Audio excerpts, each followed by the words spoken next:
Siamo con Stefano Medda, difensore dell'Arzachena, dopo la bella vittoria qui a Castiadas. Allora Stefano, è andata bene, siete soddisfatti? Sì, diciamo di sì, era una partita difficile, comunque siamo venuti per vincere, diciamo che secondo il mio parere abbiamo messo in seria difficoltà, nel senso che comunque il loro portiere ha veramente parato l'impossibile. Poi siamo trovati in svantaggio e siamo stati bravi comunque a tenere sempre il pallino del gioco, a giocare sempre la palla e alla fine siamo riusciti a vincere secondo me meritatamente. Ecco, siete passati in svantaggio dopo 5 minuti, la punizione di Rice, poi tante occasioni nel primo tempo, sembrava quasi una partita stregata. Sì, assolutamente sì, una partita stregata, ripeto, il loro portiere ha parato veramente l'impossibile. Aggiungiamoci anche il rigore che ha parato rigore sull'1-0. è stato veramente bravo, veramente. Però noi abbiamo avuto il merito comunque di crederci sempre fino alla fine e alla fine abbiamo portato a casa il risultato che per noi era importantissimo. Non vincevate da tanto tempo, nel frattempo c'è stato anche il cambio in panchina, 2 pareggi di seguito, ora una vittoria, col nuovo anno inizia un nuovo campionato. Sì, noi a livello di gruppo, di collettivo abbiamo parlato di questo, sappiamo che il nostro gruppo è una buona squadra, stiamo lavorando molto bene, io sono sicuro che ci toglieremo delle belle soddisfazioni. Avete una rosa importante, siete partiti per stare lì in alto, poi questa flessione, ora con questa vittoria si può sperare di tornare su almeno per i playoff? Assolutamente sì, noi dobbiamo lottare per quello, l'obiettivo è quello, la società ci è vicina, la società ha speso, noi lo dobbiamo anche a loro, noi questo lo sappiamo.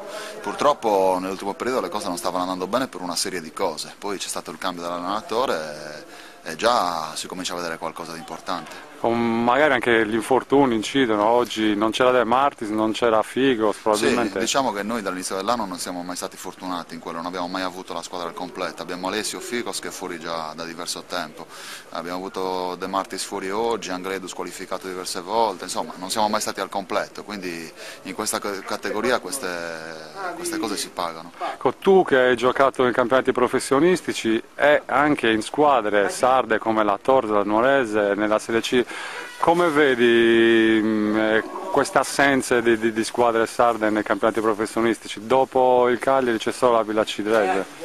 Purtroppo questo è un problema generale, non tanto solo della Sardegna, ma ci sono anche tantissime squadre, città importanti in tutta Italia che si trovano in difficoltà.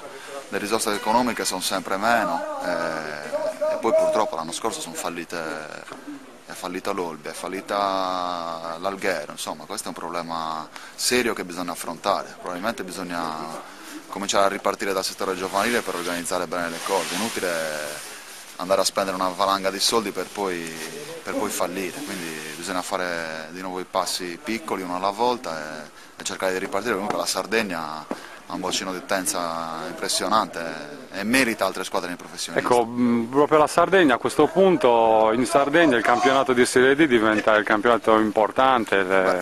Praticamente sì, a parte la Villa Cidrese che è l'unica che è in Serie C, diciamo che la Serie D sono 7 squadre sarde, quindi dobbiamo sperare che qualcuno vinca, che si salvino tutte, compreso il Castiadas. Io me lo auguro per loro, me lo auguro per tutti, perché è giusto che le squadre sarde rimangano a lottare in questa categoria e possibilmente lottare per vincere.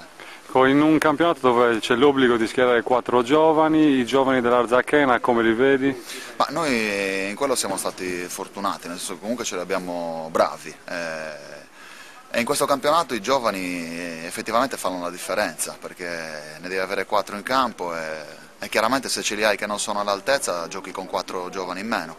E quindi è determinante far crescere i giovani, ma non solo per sfruttarli e utilizzarli quest'anno, poi quando saranno fuori quota non giocheranno più, bisogna sfruttarli per cercare di farli crescere e arrivare più in alto possibile. E il giovane Medda, tra virgolette, come si trova con gli altri? Il giovane Medda giocherà ancora per tanto tempo, me lo auguro, io sto bene, mi sento bene fisicamente, purtroppo l'anno scorso dalla C1 che ho vinto il campionato col Pescara siamo andati in Serie B, per una serie di motivi non sono riuscito a rimanere nel professionismo e mi è capitata questa occasione con l'Arzachena e e l'ho sfruttata al meglio, però di certo non mi voglio fermare qua, nel senso se c'è la possibilità di vincere e andare avanti io sono prontissimo. Con la prossima partita col Budoni, il Budoni di Scuguggia, un altro giovane che ha calcato campi importanti, quindi se si è professionisti ancora dentro si può giocare per tanti anni.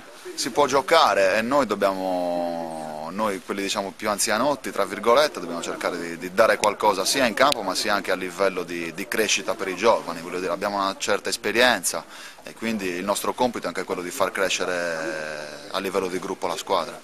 Spieghiamo un attimo, c'è stato un battibecco col pubblico, cosa è successo? No, c'è stato più che altro qualcuno ha frainteso, io col pubblico non avevo niente, io ce l'avevo con uno della panchina che era a fianco a Piccaretti, infatti ho già parlato con lui e mi ha detto sì, l'ho capito cosa stai dicendo lui, perché questo anziché pensare alla sua squadra, a quello che doveva fare, pensava a insultare me, a dirmi che ero vecchio, che non ce la facevo più e invece io ho continuato a giocare, ho vinto la partita e me ne vado a casa soddisfatto. Tra l'altro se questo vecchio gioca come ha giocato oggi mi sa che invecchierà ancora in campo. Sì, ma io sono contento che mi criticano, vuol dire che ci sono sempre.